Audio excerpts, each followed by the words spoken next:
Freddie Mercury, who died last night of AIDS, have been tributes to his talent and his courage from friends and from fans. Still love you. I'm sorry it has to end this way. November 24th of 1991 marks a pivotal day in the history of music, the day that Freddie Mercury, the iconic lead vocalist of Queen, passed away. I don't know, I'm just me, you know I'm just me, I'm very disorganized at times, I'm organized at times, and I'm just me. His loss was not only the end of an era but also a moment that deeply resonated across the globe. Join us as we look at the life and career of Freddie Mercury. Mercury's early life and path to stardom. Far from the glittering stages and roaring crowds, Freddie Mercury's life began in the humble settings of Zanzibar. His early life was a far cry from the flamboyant persona he would later embody, and his childhood was spent in a melting pot of cultures, a factor that significantly influenced his artistic living. In a conservative community, Freddie was shaped by traditional values.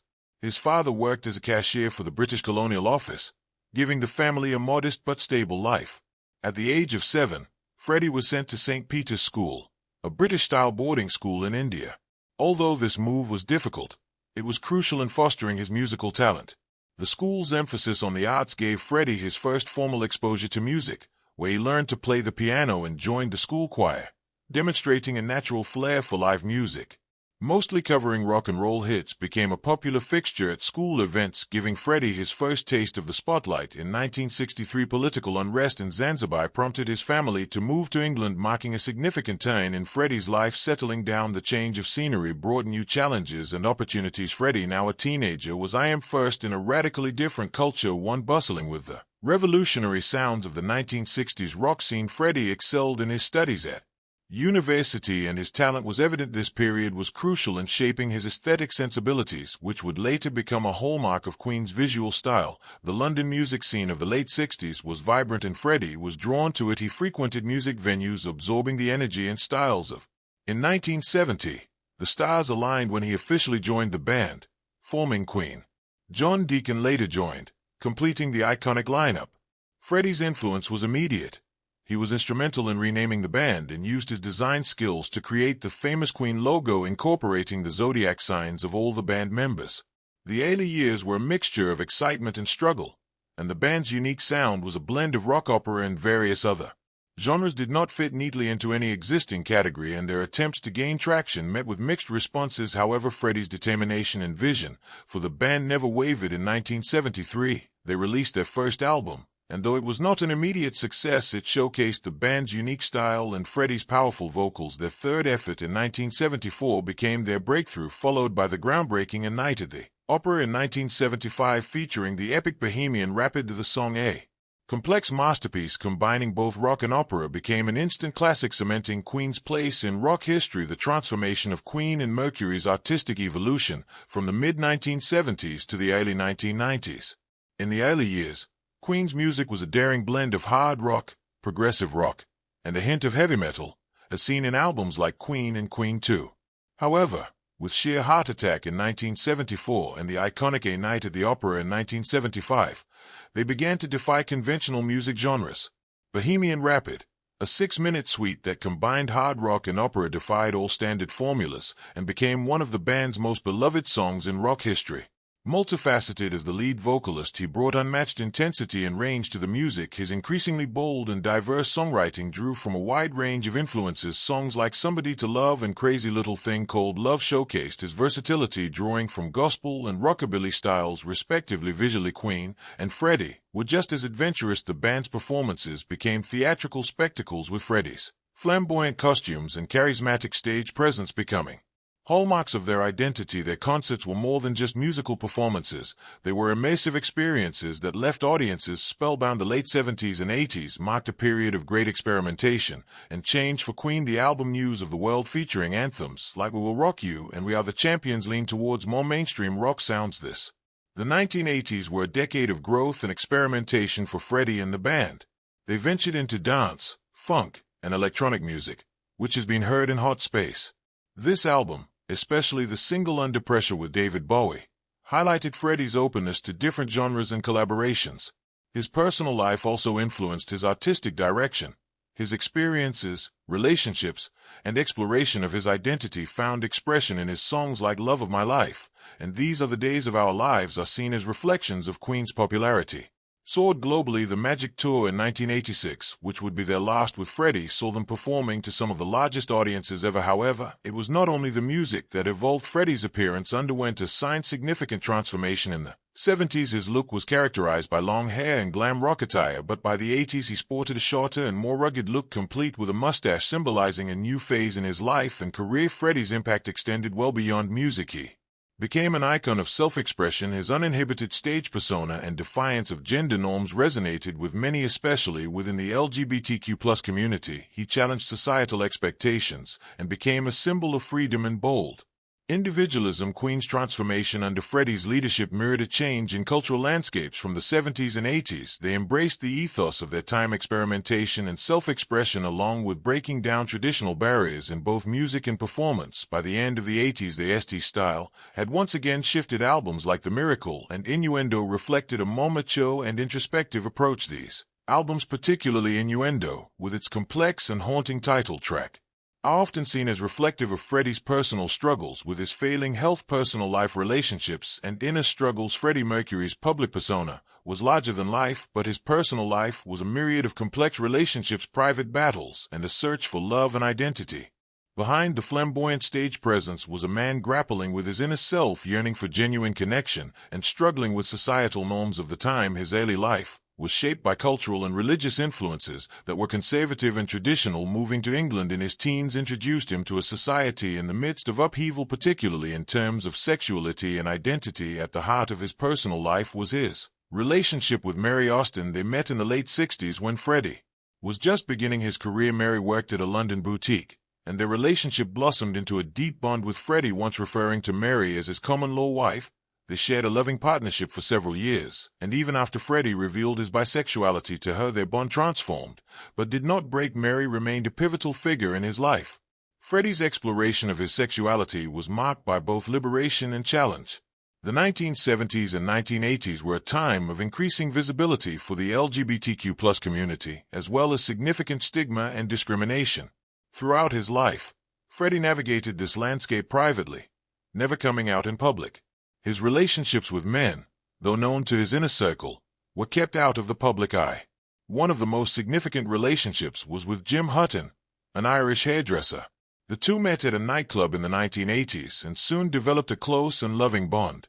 Stability and domestic calm in Freddie's life, far removed from the public spectacle of his stage persona. Freddie's relationships were not only romantic, he formed deep friendships in the music industry, most notably with fellow artists like Elton John and David Bowie. These relationships provided him with a sense of camaraderie and mutual respect, critical in an industry often marked by competition and isolation. Another aspect of his personal life was his heritage and his Zoroastrian faith, in which he was raised. Though not overtly religious as an adult, his upbringing and cultural background remained an integral part of his identity. This duality of East and West played out in his music, which often blended different cultural elements. The battle with AIDS and public speculation in the latter part of Freddie Mercury's life was a personal battle waged away from the public eye. It was a battle against AIDS, a disease that was little understood and heavily stigmatized. During the 1980s, this chapter of his life was marked by courage, dignity, and fierce privacy, even as public speculation swirled around his increasingly frail appearance. Diagnosed with AIDS in the late 1980s, Freddie faced the challenge at a time when the disease was a death sentence.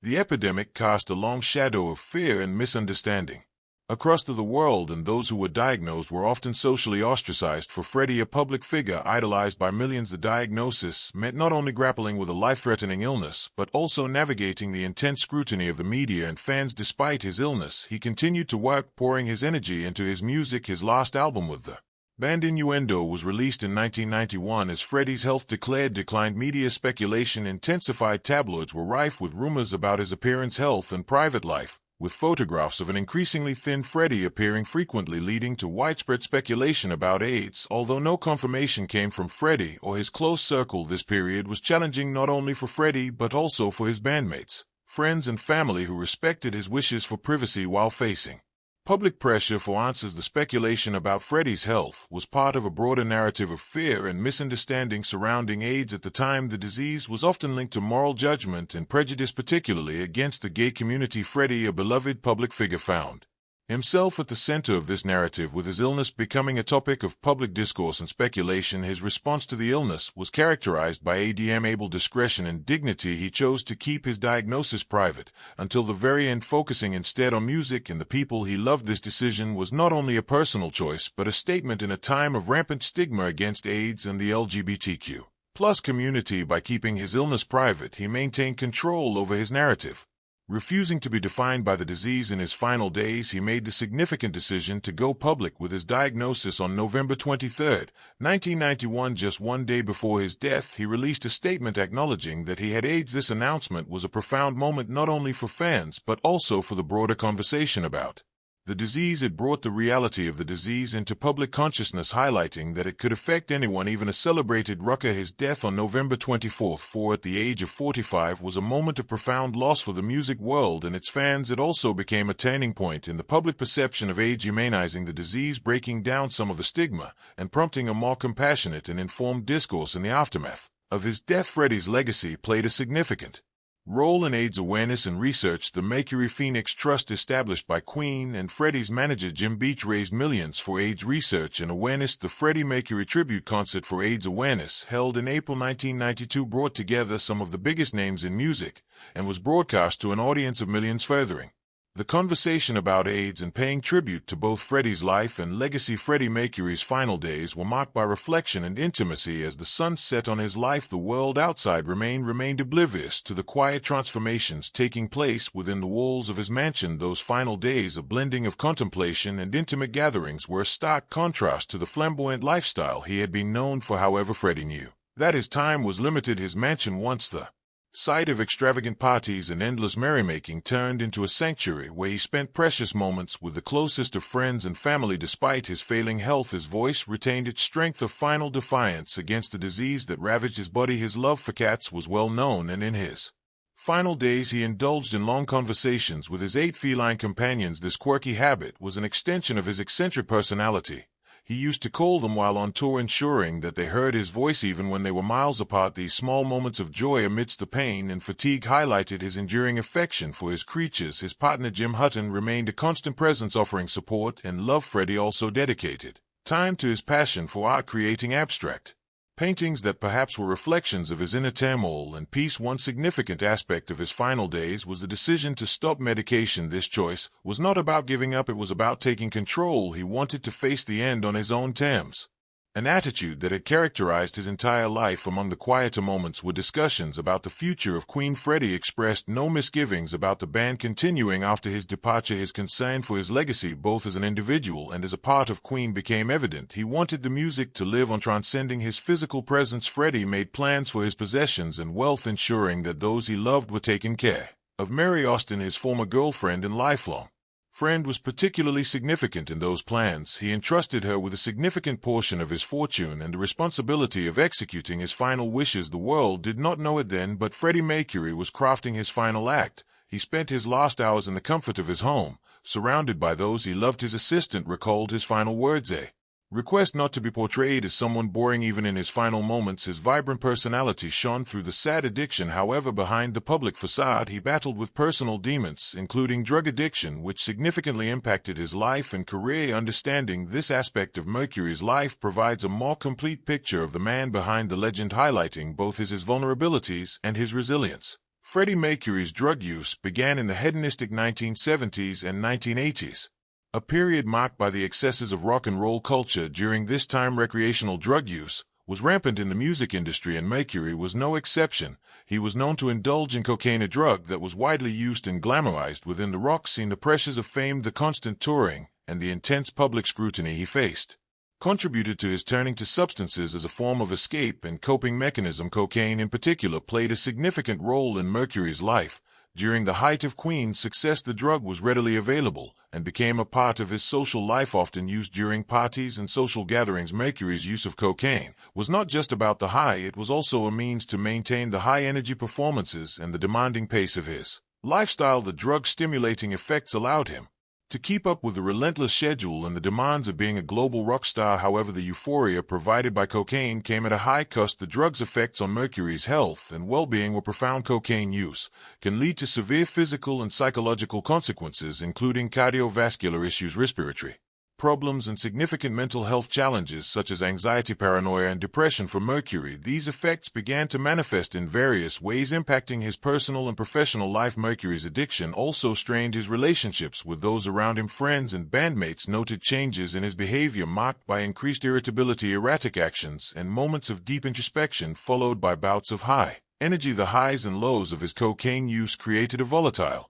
atmosphere, complicating his interactions and collaborations with others. Despite these challenges, Mercury's immense talent and charisma often masked the underlying issues, allowing him to continue performing and creating music at an exceptional level. The lifestyle associated with drug use also led to a number of risky behaviors and decisions. Mercury's personal life, characterized by a series of relationships and extravagant parties, often mirrored the chaos fueled by his addiction. These behaviors, while part of the rockstar mythos, also exposed him to numerous dangers and health risks, further complicating his life and exacerbating his struggles with substance abuse. Michael Jackson disturbed recording songs with Freddie Mercury in the early 1980s. Freddie Mercury and Michael Jackson, two of the most iconic and influential figures in music, attempted to collaborate on a series of recordings. This partnership, however, was fraught with tension and ultimately fell apart, largely due to Mercury's drug use, which became a significant point of contention between the two artists. Michael Jackson, known for his meticulous and professional approach to music, was frustrated by Mercury's erratic behavior during their recording sessions. At the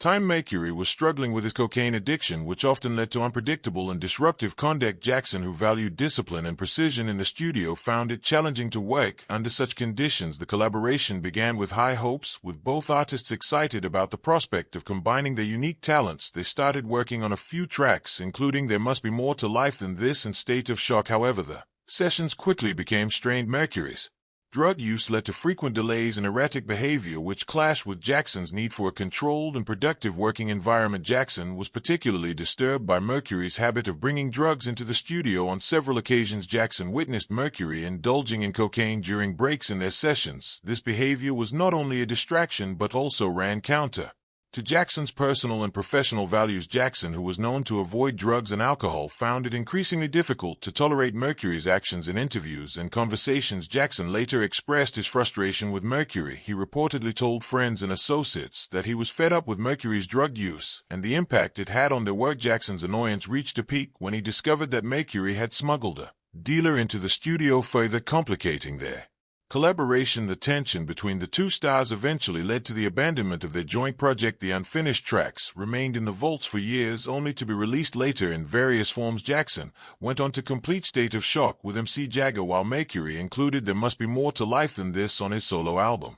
The failed collaboration between Freddie Mercury and Michael Jackson highlights the significant impact of Mercury's addiction on his professional relationships. Jackson's frustration was not just about the delays and disruptions, but also about a fundamental difference in their approaches to music and work ethics. Mercury's struggle with addiction, while a personal battle, had far-reaching consequences affecting even the most promising of artistic partnerships. This episode in both their careers serves as a reminder of the challenges and complexities that come with creative collaboration, especially when personal issues interfere. Despite the disappointment, both Mercury and Jackson continued to achieve extraordinary success in their respective careers, leaving an indelible mark on the music world. The eerie final photo, the image captured in August 1991 by his longtime partner Jim Hutton, showcases Mercury standing in the garden of his Kensington home garden lodge. Despite his frail appearance, Mercury's inherent charisma shines through, making the photograph both heartbreaking and profoundly moving. In this photograph, Mercury is seen wearing a blue and white patented shirt and a pair of light trousers. His once robust frame is markedly thinner, a visible testament to the ravages of AIDS which had been steadily weakening him over the previous few years, yet his posture remains upright and dignified, reflecting the same strength and resilience that he demonstrated throughout his life and career. The garden setting of the photograph adds a layer of tranquility and natural beauty to the image. Surrounded by lush greenery and vibrant flowers, Mercury appears at peace, enjoying a moment of calm in his beloved This serene backdrop contrasts sharply with the internal struggles he was facing, providing a glimpse into his desire to maintain some semblance of normalcy and serenity despite his declining health. Mercury's decision to keep his battle with AIDS private until the very end makes this photograph all the more significant. By August 1991, speculation about his health was rampant, fueled by his increasingly rare public appearances and noticeable physical changes, yet Mercury chose to face his illness away from the public eye, focusing on his music and the people he loved. This final photograph serves as a rare intimate glimpse into those last private moments. The image also underscores the support and love he received from those closest to him. Jim Hutton, who took the photograph, was a constant presence in Mercury's life, offering unwavering support and companionship. The love and care from Hutton, along with other close friends and family members, provided Mercury with a vital source of strength during his final days. This photograph has since become an iconic representation of Freddie Mercury's final chapter. It encapsulates the dichotomy of his existence in those last months, a legendary performer battling a debilitating illness, yet still exuding a quiet dignity and grace. The photograph not only captures the physical toll of his illness, but also celebrates the enduring spirit of a man who lived life on his own terms. Freddie Mercury passed away on November 24, 1991, just 3 months after this photograph was taken. His death marked the end of an era, but the legacy he left behind continues to inspire and captivate fans around the world. This final image, much like his music, remains a powerful reminder of his extraordinary life and the indomitable spirit that defined him. Legacy and cultural impact. Post-death, the passing of Freddie Mercury on November 24, 1991 left a void in the music world far beyond the realms of both music and entertainment. In the years following his death, his legacy has not only grown, transcending generations and cultural boundaries, but it extends into various facets of art, society, and popular culture, continuing to inspire and captivate millions around the globe. Freddie Mercury's musical genius continues to resonate through Queen's enduring popularity. Classic hits like Bohemian Rhapsody, Somebody to Love, and We Are the Champions have stood the test of time, becoming anthems for new generations. These songs, characterized by their innovative structure, eclectic styles, and Mercury's powerful vocals, remain staples on radio playlists and movie soundtracks, and at sporting events. The band's music saw a resurgence in popularity with the release of the biopic Bohemian Rhapsody in 2018, which introduced Mercury's story and Queen's music to a new audience. Freddie Mercury's impact transcends music. He became a cultural icon, celebrated for his unique style, flamboyant stage persona, and courageous life. He challenged societal norms, especially in terms of sexuality and performance, and as a result he is revered as an icon in the LGBTQ+ community, symbolizing freedom, self-expression, and the fight against stigma and discrimination. Artists from various genres cite him as a major influence, and his ability to fuse different styles while pushing the boundaries of traditional rock music has inspired countless musicians. His approach to stage performance and his connection with the audience revolutionized live music shows,